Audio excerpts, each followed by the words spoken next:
O que te levou a se interessar pela história de Campinas? Na verdade, assim, eu sou professor de história, logo sou apaixonado por história, gosto muito de história. Cara, história é um negócio fascinante. A gente descobrir da onde a gente vem, como são as coisas, por que as coisas são como são.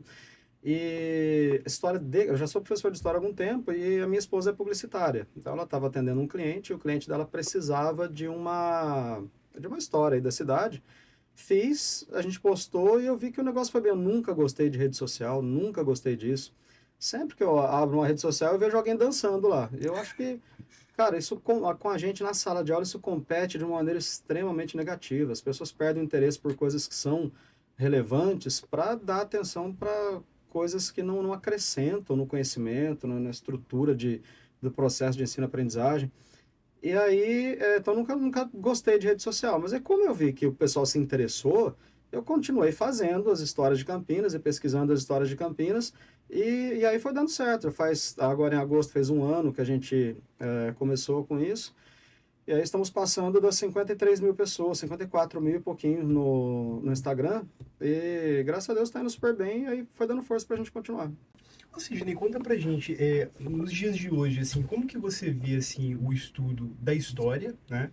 E você acha que teve uma evolução no decorrer dos anos? Pode falar um pouquinho pra gente? O estudo de história sempre foi comprometido com o establishment político. Isso, se você perguntar para alguém que gosta muito do espectro da direita política, essa pessoa vai te dizer que os anos 60 teve um governo militar. Se você perguntar para um professor que curte o espectro da esquerda política, ele vai te dizer que os anos 60 foi período de ditadura militar. Então tem uma diferença entre governo militar e ditadura militar.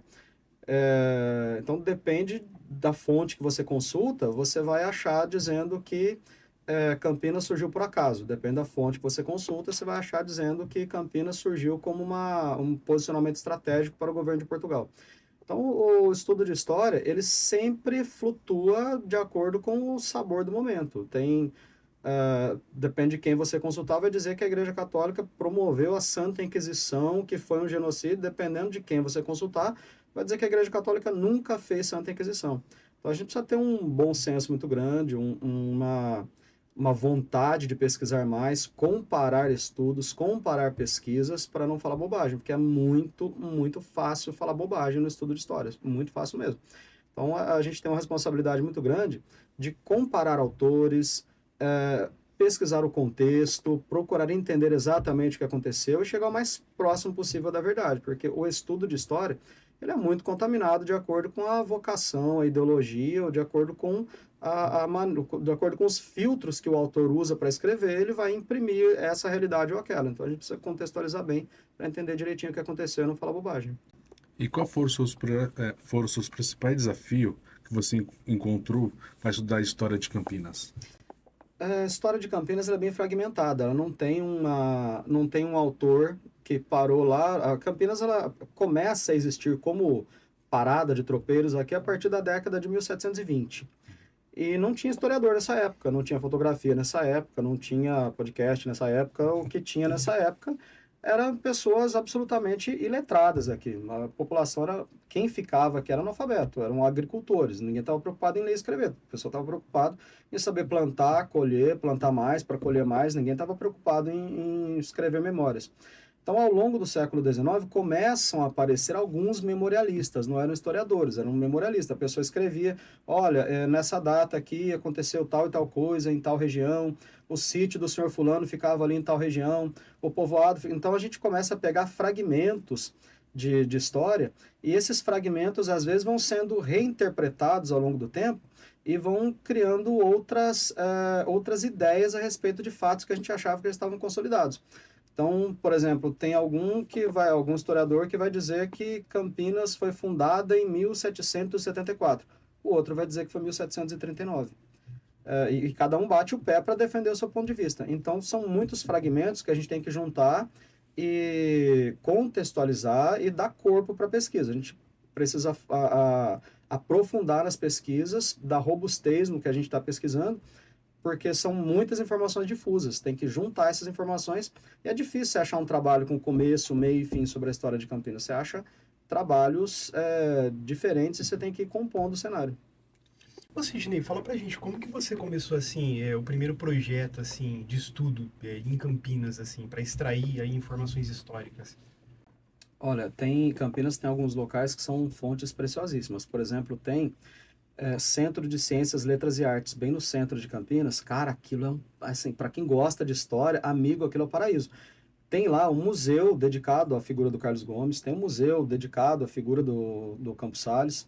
Lá tem documentos, tem livros do século XIX. Cara, tem peças assim de acervo de museu, coisas antigas, assim, importantes. Tem um tijolo da primeira olaria de Campinas. Tem a colher, tá escrito lá Santos Dumont, uma colherzinha de pedreiro, que o Santos Dumont usou visitando Campinas, ele usou para para lançar a pedra fundamental do monumento túmulo do Carlos Gomes.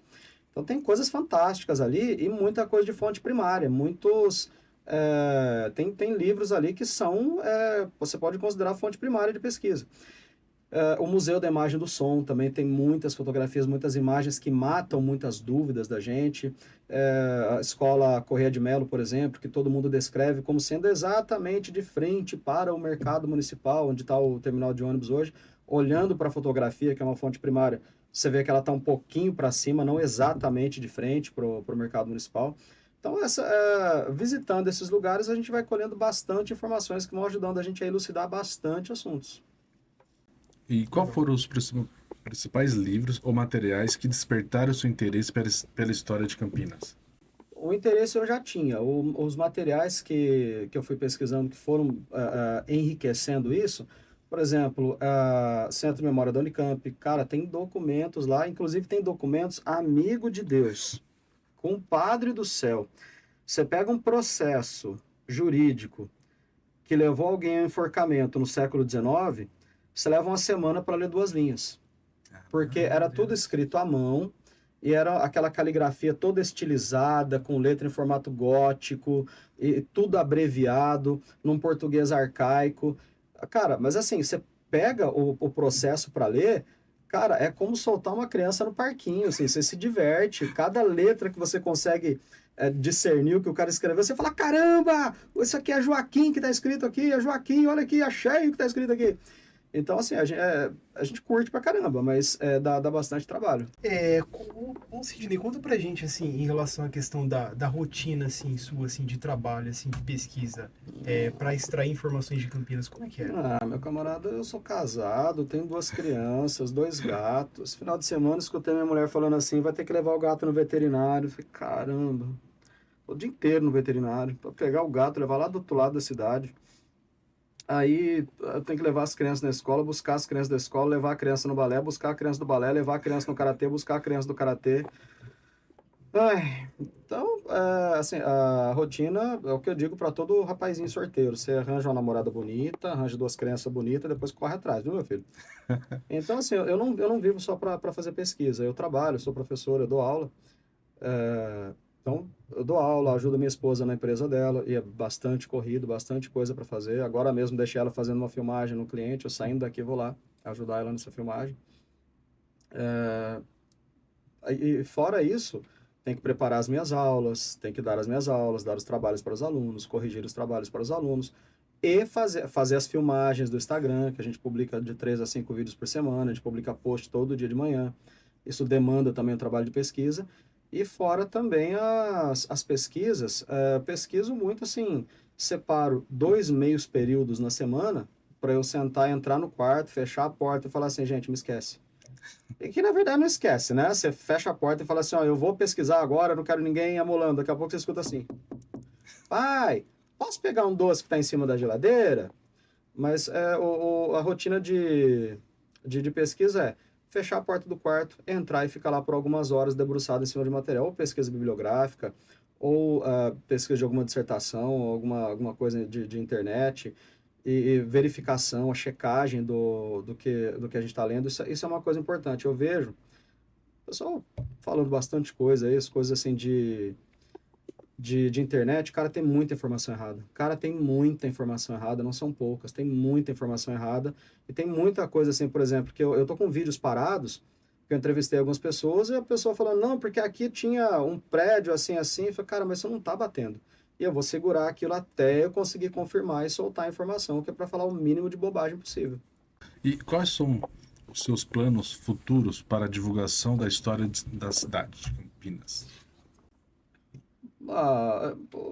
Os planos é continuar o que a gente está fazendo. A Uhum. gente, do jeito que tá indo bem, as pessoas estão tomando conhecimento, a gente faz um evento aqui, um evento ali, a gente tem um ônibus que a gente circula pela cidade, contando a história da cidade e mostrando os pontos turísticos. Os turísticos não, os pontos históricos, a gente não faz turismo, a gente conta a história. Então a gente frequenta com esse ônibus os locais históricos da cidade, e a gente faz bastante amizade com bastante gente, a gente fez amizade com o pessoal da Associação Brasileira de Artistas Líricos, que cantam lindamente. A gente vai fazer um trabalho com eles para divulgá-los e também para divulgar mais cultura para a cidade. Então é isso, é continuar a fazer o que a gente já está fazendo.